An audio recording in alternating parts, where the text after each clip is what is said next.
Welcome to another episode of last week's Comics Today. I rearranged the stack just a little bit so that I can make a point, which is while I was buying these on Wednesday, the comic shop manager asked me if Batman was the best book, and I'm going to get that phrasing slightly wrong, but I paused, because whenever I'm confronted with something like that, my mind starts racing, and I'm trying to contradict it, honestly.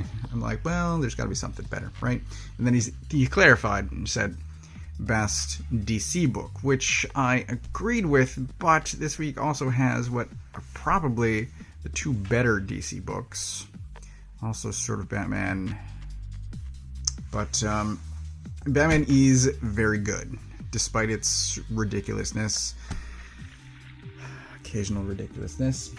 It is very good, and this issue features this guy, and really I think Ghost characters are the best characters if we're counting Ghost Bumblebee and Ghost Joker and now Ghost Gordon. Oh man, this guy's fantastic.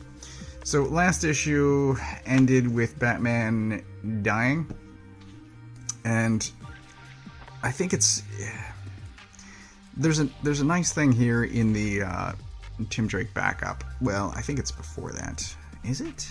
Wait, now I'm confused. Yeah, it's here in the backup, which I feel like is more pages than it used to be. But there's this conversation between Nightwing and Tim Drake about Batman being dead. Tim Drake is looking for him. He's trying to figure out what happened, and Nightwing's just like, dude, chill. And it just reminds me of Marvel Comics from like 10 years ago when even street-level civilians were talking about, yeah, but nobody's really ever dead, right? I mean, when it comes to these superheroes, they'll be back. And I'm thinking about this in particular and how close it is to the Dark Crisis on Infinite Worlds, which I did not read, but I mean, in their world timeline, wouldn't he have died a couple of weeks ago and came back? And Tim's kind of freaking out. He's like, no. And Nightwing's just like, dude, he's going to find us. Like, I agree he's not dead, but he's going to find us. We don't need to find him. He's Batman. Duh. So this conversation is just great. And, you know, even beside Dark Crisis, he also died in Grant Morrison, and I can't remember the Battle for the Cowl and how Tim got through that, but I think, I don't know, this is slightly weird. It's just, anyway, it's weird and it's kind of funny. It maybe seems out of place for Tim. He, I think, should be smarter than this.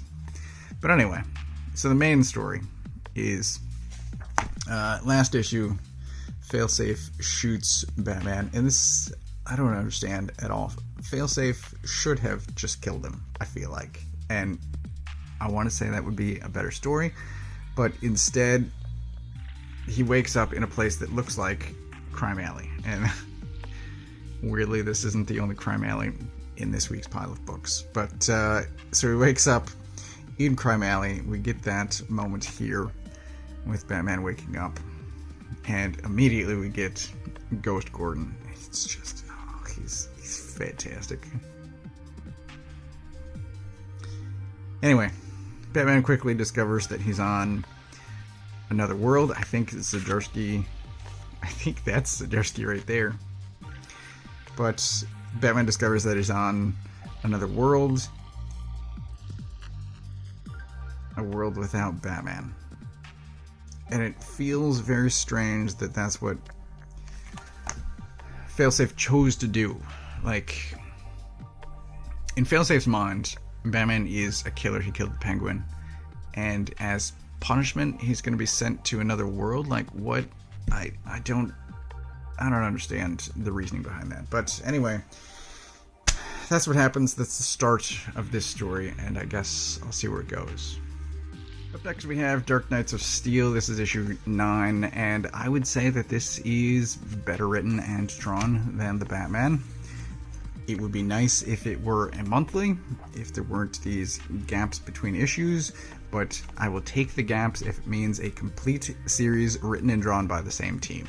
Because I don't want fill-in artists like Batman, Catwoman, or anything else that DC has done in recent years. Just give me a full story written and drawn by the same people. So this series continues to surprise me. There's an ending to this that I did not see coming, but it explains some things that have happened, and it sets up some more, and it's just so good. The writing's great. The writing is full of surprises, even though it's recognizable characters. There's a great moment in here with Black Canary and Green Arrow. It's just spectacular. And they're the side story while this battle is really, I guess the war is kicked off, and the battle is sort of the first frontline confrontation. But oh man, this book is fantastic. Highly recommended. And if you are not already getting the single issues, then there should be a trade, I think, of the first half, and then I'm sure it will be collected into a single 12-issue volume once the series is complete, which I don't expect to be in 3 months' time. It's whenever, I don't know, probably midsummer. But absolutely get this. It's wonderful. Gotham City, Year 1, Issue 4. I can't remember if this is a 5 or 6 issue series, but I feel like all that's left now is a speech by the villain to explain himself or herself, and one revelation, because I don't think someone is who they thought they were. But this is fantastic. Art by Phil Hester, and I just shot a video for The Wretch, written and drawn by Phil Hester. This is phenomenal, by the way. And this is also just, it's amazing work, except for a 2-page spread that's nothing but name dropping. I gotta skip past the spoilers. Here we get a pretty awesome 2-page spread of, well, not spread, but 2 pages of Slam Bradley getting the shit kicked out of him. That's pretty great. But the art, the writing in this is phenomenal. Except, as I said, for 2 pages where it's nothing but name dropping. Former Batman creators.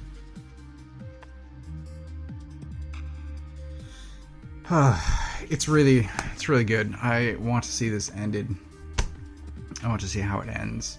I want to get to what I think is a surprising and interesting revelation, and it's been a great read. I now understand. One of my complaints earlier in the series was I didn't understand how such a good city like Gotham became the city of crime that we knew, and that, I think, is justifiably explained here.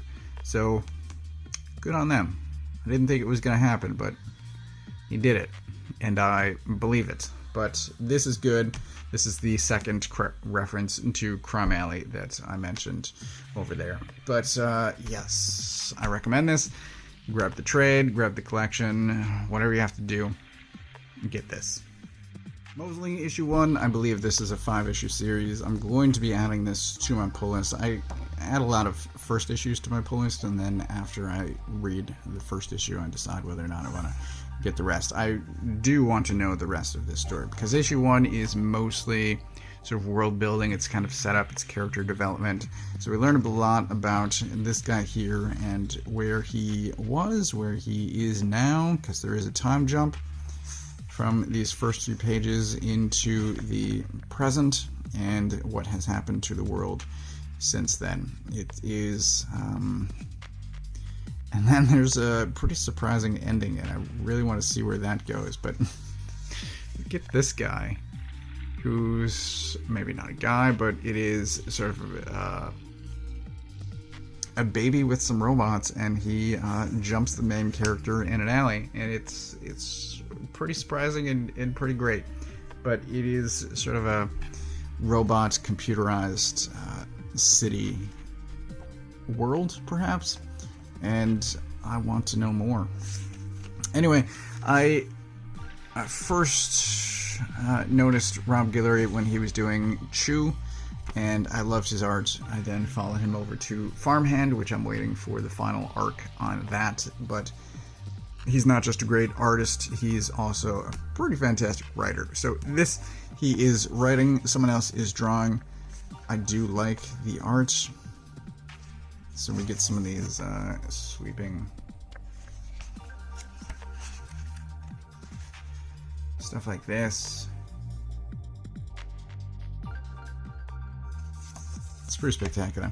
Anyway, if you're interested in sort of a new sci-fi take with possibly some other elements thrown in there, I can't quite tell, but this is quite good. It's the start of something I recommend.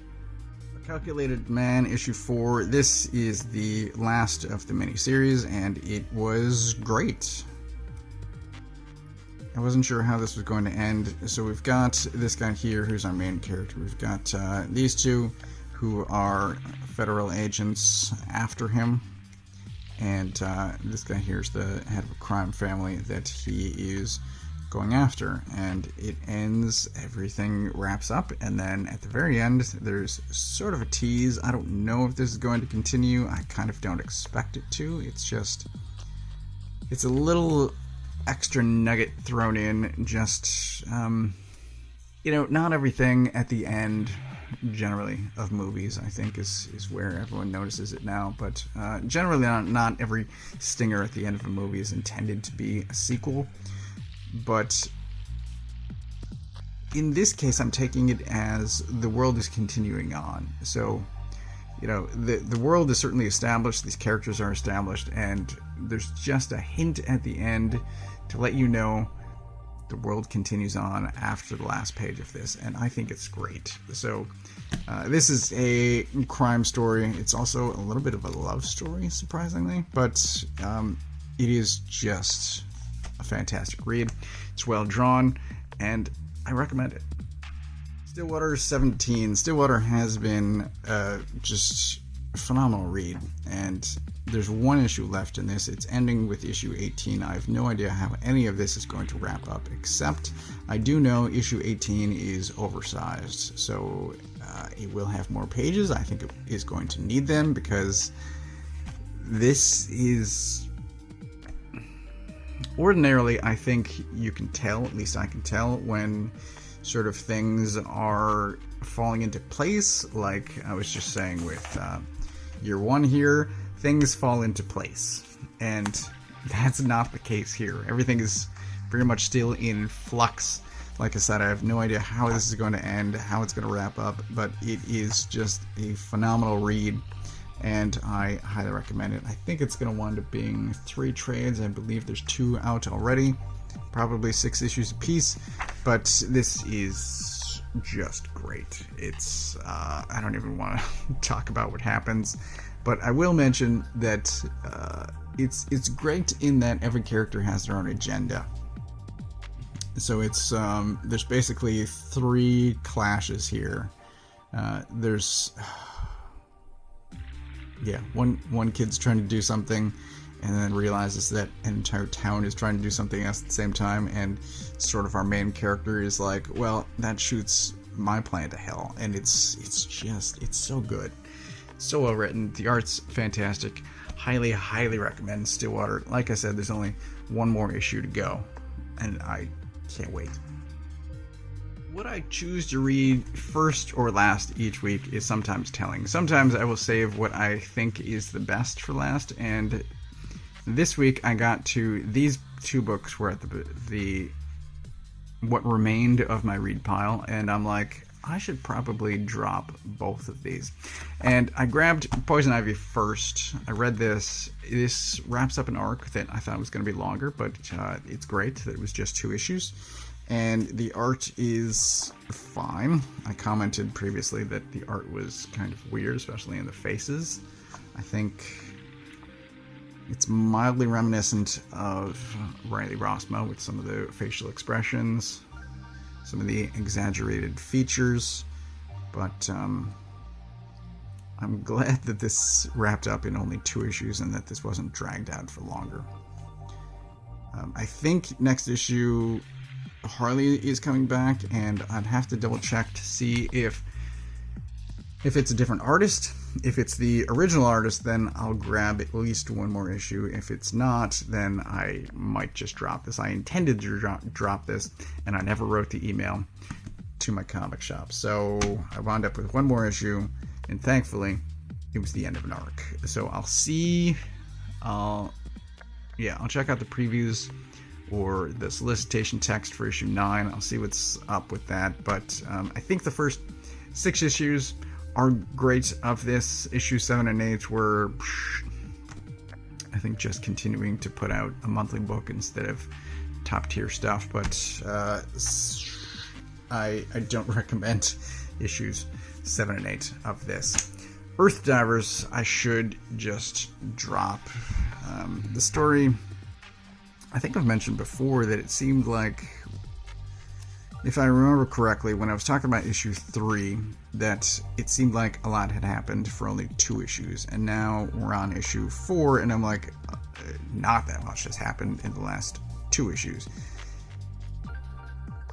So the art's good, the story is stagnant, I think. There is a nice recap here in the beginning, which I think I've mentioned before would be nice for this book if it worked those in, and it does. There is a talking goat there on page 1. Talking goat. It's I can't. I've mentioned that I don't know how a book is going to end, but I can tell where it's going. This, I can't even tell where it's going.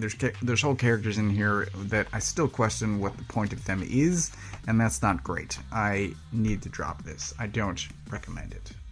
So that is everything that I got this week. Stillwater is great. Year 1 might take the cake. Calculated Man was certainly a contender because of just how well it wrapped everything up.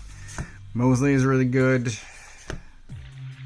I don't think I'm giving Pick of the Week to Batman, although it's pretty damn good. Dark Knights of Steel might get it. There's just so many great books this week. I don't know that I can give Pick of the Week to just one. Whew. Anyway, it'll be a non-Pick of the Week. But year 1 wound up on top. I don't know what that means. But this is great. There is just a lot of, honestly, spectacular work being put out. And this is everything that I got this week. So, as always, I get all of my books from a local comic shop. If you don't know where yours is, you can use this URL to find the one closest to you. Thanks for watching.